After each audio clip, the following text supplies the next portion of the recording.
Welcome to a special edition of Horror News Radio. I will always remember you. Or, at least I won't forget you again. This episode we cover Ash vs. Evil Dead, Season 3, Episode 3, Apparently Dead. Civil defense officials in Cumberland have told newsmen that murder victims showed evidence of having been partially devoured by their murderers. The Survival Command Center at the Pentagon has disclosed that a ghoul can be killed by a shot in the head or a heavy blow to the skull.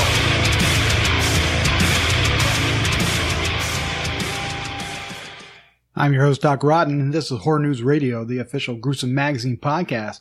Back to me again this week are the scariest, goriest, bloodiest co-host on the net, starting off with Dave Dreher. He's the lead news writer at Gruesome Magazine. Dave, how you doing?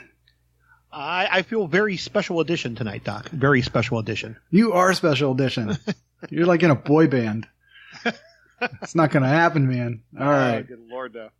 Also joining us is Thomas Mariani. He's the hardest working man in podcasting and the co-host of Decades of Horror, 90s and Beyond. Thomas, how you doing? I'm doing good, Doc. I'm refreshed. I just got out of my shower getting off all of that stuff from my grave. Set to Crimson and Clover by Joan Jett. I'm all ready. Oh, man. Some chopped salad Lee Major style coming out. All right. Yes, we are back again with another edition, special edition, as Dave said, where we are reviewing Ash vs. the Evil Dead season 3, which is showing on Starz. This is episode 3, Apparently Dead. As what do we want to do a brief synopsis, Thomas? Like this one. I think we just need to dive into this because this one was possibly the weirdest, oddest constructed episode of the 3 seasons. And that's saying a lot, because this show's kind of crazy at points. But briefly, we have the funeral for Candy Barr, and Ash tries to pay his respects, but they've put her head back on her body, which causes some chaos. He's stuck inside of the coffin, and during the big funeral procession, he ends up coming out awkwardly in the middle of the ceremony, and then sits down in the pew. She's like, go ahead, keep going, as you were. And he grows even more distant from Candy than before, and he sees that her guidance counselor is Ruby. Then Pablo gets his vision of the naked lady, tells him to get the dagger from the original films that was last seen at the cabin. So Kelly, Pablo, and Dalton go to the cabin area, and they're assaulted by some dead-eyed spirits. And Ruby also brings back a familiar face in the form of Lee Majors as Ash's dad, back from the grave. He comes over, starts getting close to Candy, says, "Oh, I wasn't killed. I just had a horrible accident that your father caused." And then Ash fights his brought back to life dad and kills him once again. And Candy is distraught that her brand new grandfather is dead and leaves.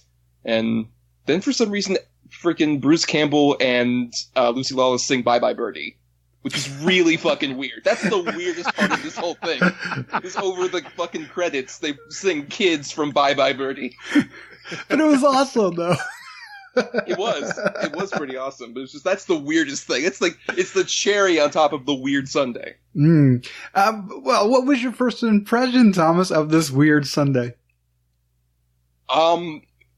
It's unlike most Sundays I've eaten. I would say, aside from one element that we'll get into that I think is just a problem with the series in general, I thought it was a really fun episode, particularly the whole coffin fight with Ash and Candy as a dead-eyed is pretty fun and an unwelcome version of it in this in this series. It fits up there with some of the better fights. There's still issues of the season, like Candy once again is distant from Ash, and it's like we're kind of waiting for this to wrap up so we can get just... Thomas, Candy is the mom. You mean Brandy. You're right. You're doing Ash, man. You're doing Ash. Oh, God. But yeah, we're waiting for Brandy to get over it, right? We said this last time. We're waiting for her to get over all this crap. Yeah. But it's still a fun episode overall. Yeah. Yeah, I agree with you, and I can't wait to dive into it. But before I do, Dave, what was your first impression of Apparently Dead, episode 3? With Thomas, I apparently liked it. Bloody, gooey, gross, everything. I mean, they're such hectic episodes. I mean, they really are. So much happens so quickly. I mean, you literally can't look away from the screen or you miss something. And some of the strangest things end up being important. So you just sit there with your eyes glued to it the entire time, not looking away. But yeah, we've got dismemberment, death, mayhem. Oh, good Lord. Chainsaws, you name it. It's all there.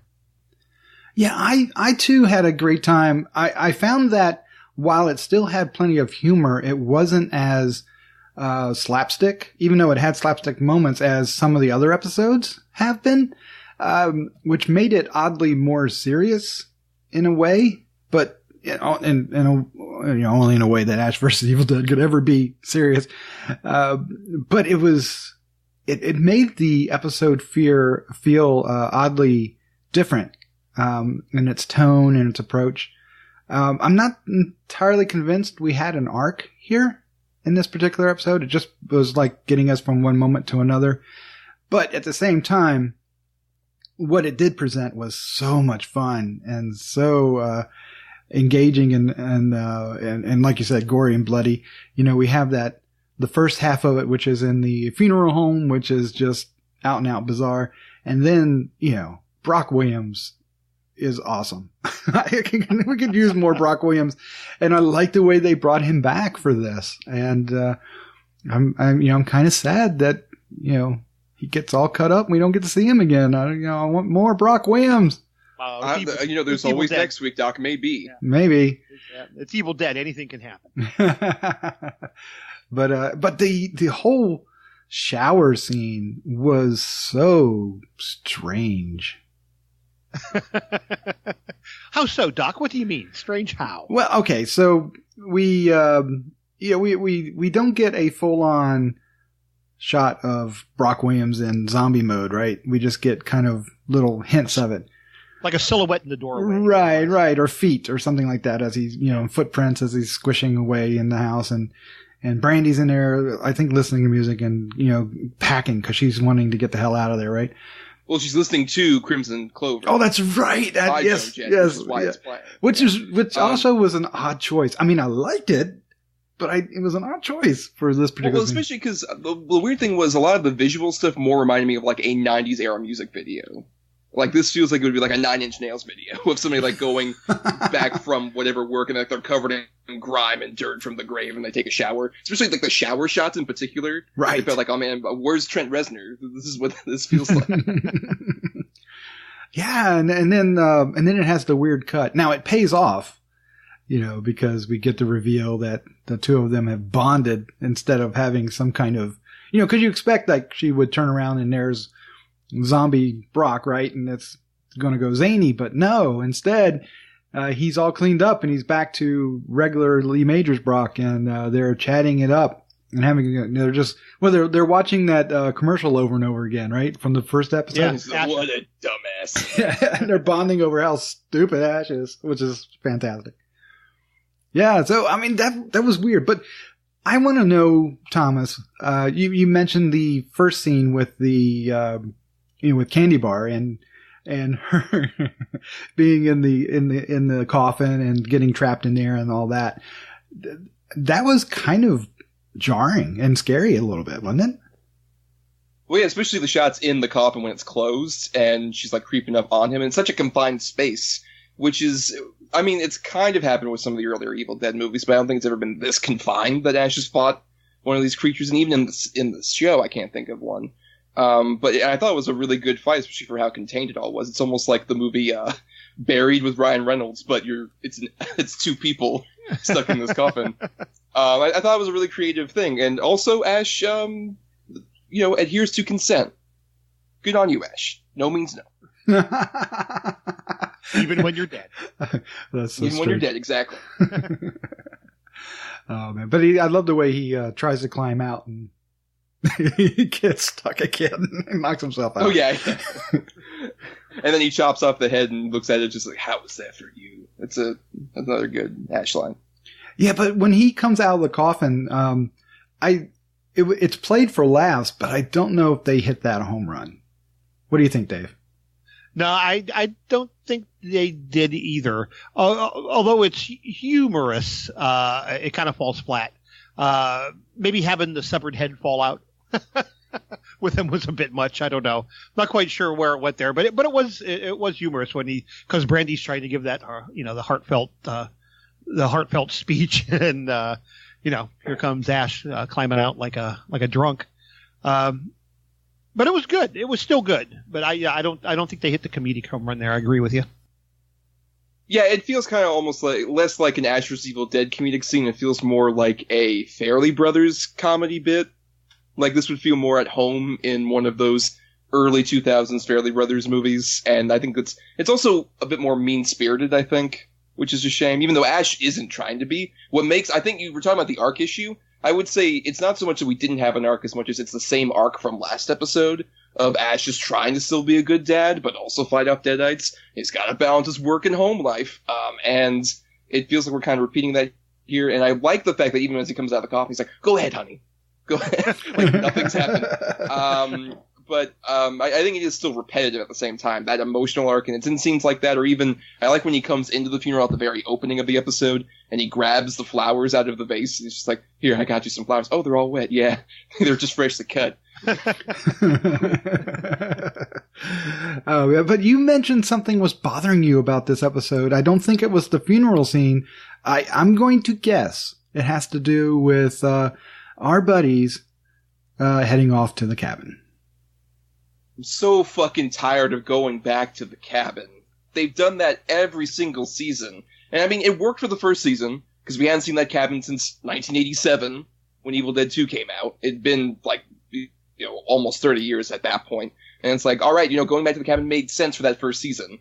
Then they did it again in the second season. And now they're doing it again here. Even though the cabin's not there, they're still just like, look, there's the clock, there's this artifact from the cabin.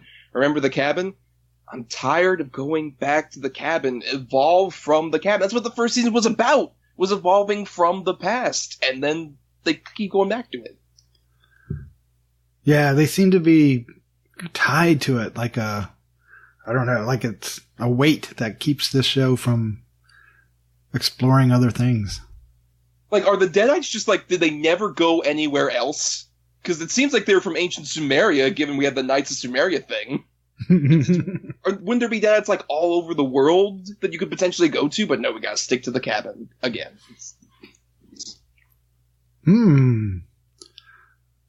Ash Williams in England? Or I mean, we had that. It's medieval England. Oh, that's true. That's that true. Army of Darkness. That's true. Where else could he go? Paris. That'd be funny.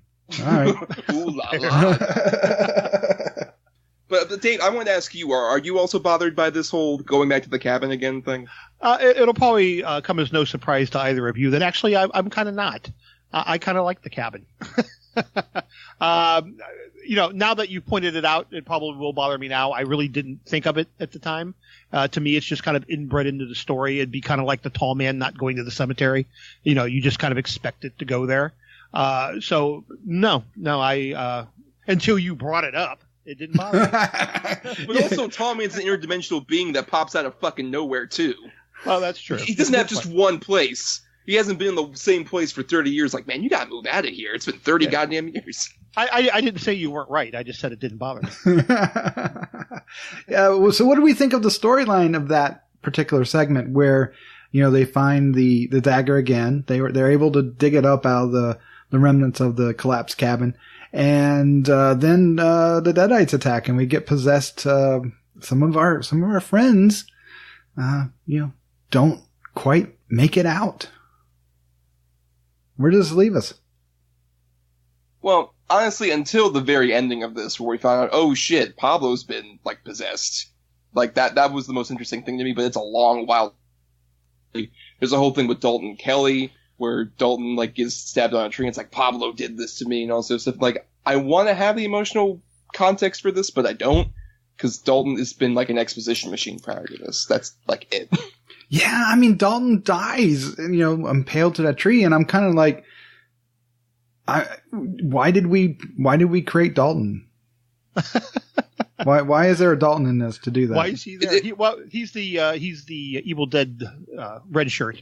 He just had to be there to move the story along. To explain he is the blonde guy from Evil Dead 2. He's the blonde guy from Evil Dead 2. Well, we do need red shirts, don't we? Okay. All right. Well, and also to reveal the Knights of Sumeria thing, which is, I guess, going to be a big plot line throughout the whole season. But I was frustrated. We got nothing with him, right? Just nothing. Mm-hmm. Nothing. There he is, stuck to a tree. But they did have a cool scene with the truck. That was well done. Yes. Yes. Agreed. All right. Well, of course, the show ends with, Ash and Brock at it again, except now we have undead Brock, and it's, we kind of hinted at this at the beginning. It ends up a gory, bloody, dismembered mess. To which Brandy is showered in blood. Oh my God, that was great. Yeah, talk about bad timing. She walked in at the wrong moment. Now she knows the truth. And also, a bit of what I thought was an Army of Darkness callback. Maybe it's because I just recently did the Decades of Horror 90s and Beyond episode about Army of Darkness. Plug, listen to it. But there's a whole point when they have a fight over the oven, and Ash is being put near the oven, and that was a big sequence of like all the mini Ashes in Army of Darkness. His cheek was on the oven and everything. Mini Ashes. I forgot about those. I love those mini Ashes. Yeah, but that worked out well, though. That worked out well. That was a good scene. Yeah, especially because they twisted it, and they do the whole thing like, I prefer my kids medium rare. Well, I prefer, and I love the smell of Old Man in the Morning. Yes. which played a lot funnier just now than it did in the show, but I loved it. Oh God. I really like Lee Majors in this show. I really wish they would find a place for him. I'm so upset that he's come and gone. I'm conflicted because on the one hand I do agree. I think he's really fun on the show, but on the other hand, when he was killed off in season 2 of Ashes vs. Evil Dead, I would argue that's the peak of that season. That whole bit when he gets run over, just suddenly in the middle of the road, and Ash is like, "Oh God, why?" End of that 3rd episode. I'm like, "This is amazing. Yes, this is the most Evil Dead this show's ever been. This is great." Yeah. Well, I guess if you're going to bring him back, this is the way, because she uses, she reads a passage right out of the book to bring him back. So that's a chant or something. That's slightly different than I don't know if we've had that before, have we? Have we brought somebody back that way? A resurrection, if you will? Yeah. I don't know. I can't think of it, though. Yeah, and we didn't even see... It's weird, because he's technically not a Deadite, because we never see Lee Majors in, like, the Deadite makeup.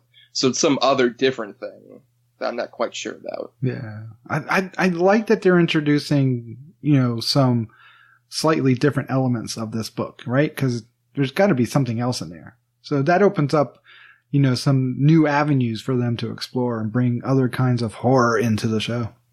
So I guess we should go ahead and wrap up our thoughts, give our final thoughts on this episode, what we thought of it. Is the show still on track, or did it veer a little too far left or right? How's the show doing? Dave, start us off. What is your final thoughts on Apparently Dead? Well, I really did enjoy it a lot. I really did. But I think what we've discussed here is very true. Story-wise, we kind of went nowhere with this. This is definitely a tread water half hour, if you will. But still some of the best gore and best gags of this season for sure, and maybe of the entire run. I absolutely loved the final scene with Brock. Brandy's bloodbath was fantastic and very much played for laughs. And then just the absolute carnage that we ended the episode with. I don't know that any other show could get away with it, quite frankly. But Ash vs. Evil Dead, oh so fine. So yes, I enjoyed it. Thomas, sir, what about you? Yeah, I mean, I like Dave said over here. There's definitely a lot of treading water. There's some issues, especially I had with like going back to the cabin foundation, I guess at this point. But still, at the same time, the stuff at the funeral, lots of fun with like the coffin set piece, and then also with Brock coming back. I thought they did a pretty good job with that. And like I said, it ends with Bruce Campbell and Lucy Lawless covering Bye Bye Birdie. What else do you need? Oh, I love that ending. I was so happy when that happened. Like I said when we started this off, I enjoyed this episode quite a bit.